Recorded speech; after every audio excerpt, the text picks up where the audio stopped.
aujourd'hui pour une nouvelle recette vegan trop stylée. Déjà je pense que vous avez vu la photo, vous vous êtes dit mais oh my god, ça a l'air tellement bon. Et c'est incroyable. Franchement, il fallait que je partage avec vous cette vidéo et je suis trop contente d'avoir trouvé la recette. Parce qu'en fait, j'ai vu la vidéo de cette recette sur Instagram, mais je l'ai vue, vous savez, le soir quand on n'arrive pas à dormir et qu'on scrolle comme ça pendant des heures.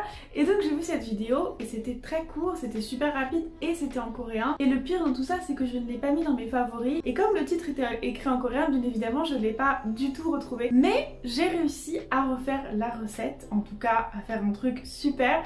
Donc ça donne des petits gâteaux en fait faits à base de pommes de terre et ça ressemble énormément en fait à la recette des nan gua bing, une recette que je vous ai présentée il y a quelques semaines de petits gâteaux chinois faits à base de 3 ingrédients, de la courge, de la farine de riz gluant et du sucre. Et en fait je me suis inspirée de cette recette là et c'est la même chose sauf que c'est de la pomme de terre, de la farine de riz gluant et à l'intérieur de la mozzarella vegan.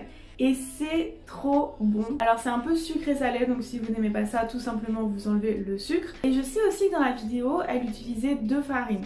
Donc je pense qu'elle utilisait de la farine de riz et de la fécule, donc soit de la fécule de maïs, soit de la fécule de pommes de terre. Donc vous pouvez faire ça, moi j'ai fait directement avec la farine de riz gluant, ça marche trop bien, c'est vraiment trop bon, super rapide, super simple. Donc il n'y a que 3 ingrédients, pommes de terre, farine de riz, mozzarella vegan. Et ça donne des super petits gâteaux avec de la mozza fondante à l'intérieur. Enfin c'est pas vraiment des gâteaux, on pourrait dire que c'est des galettes quoi si vous voulez. Donc voilà du coup pourquoi je la partage avec vous aujourd'hui. Alors vous allez voir, rien de plus simple pour cette recette. On va tout simplement éplucher 3 pommes de terre, puis on va les couper en lamelles. Et on va les faire cuire à la vapeur, donc pour cela on va les déposer dans un panier vapeur. Donc moi j'ai utilisé une cocotte minute et je les ai fait cuire pendant 20 minutes.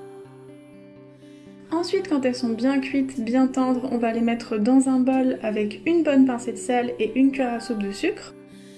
Et on va les écraser au presse-purée ou à la fourchette si vous n'en avez pas, jusqu'à avoir une consistance de purée sans morceaux, donc comme ça c'est parfait. Et enfin, on va ajouter 3 cuillères à soupe de farine de riz gluant. Et on va continuer à écraser au presse-purée jusqu'à avoir une pâte qu'on va pouvoir ensuite pétrir avec les mains.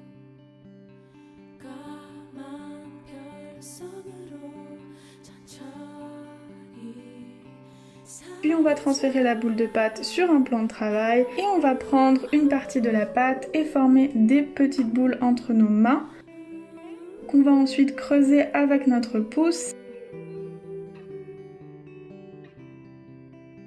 Et à l'intérieur mettre un petit peu de fromage végétal, si possible un fromage en mode mozza végétal, ce sera parfait. Ensuite on va refermer la petite boule.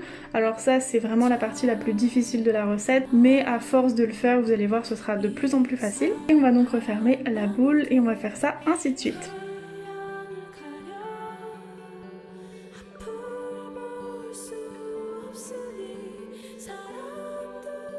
Ensuite on va déposer une cuillère à soupe d'huile neutre dans une poêle anti-adhésive et quand l'huile est bien chaude on va pouvoir y déposer nos petits gâteaux de pommes de terre qu'on va légèrement écraser pour les aplatir. Si vous préférez vous pouvez le faire avant d'ailleurs. Et on va les faire cuire 1 minute de chaque côté sur feu moyen fort. Donc faites attention quand vous les retournez parce que c'est assez fragile et donc vous voyez ils doivent être dorés, ils doivent avoir cette couleur là.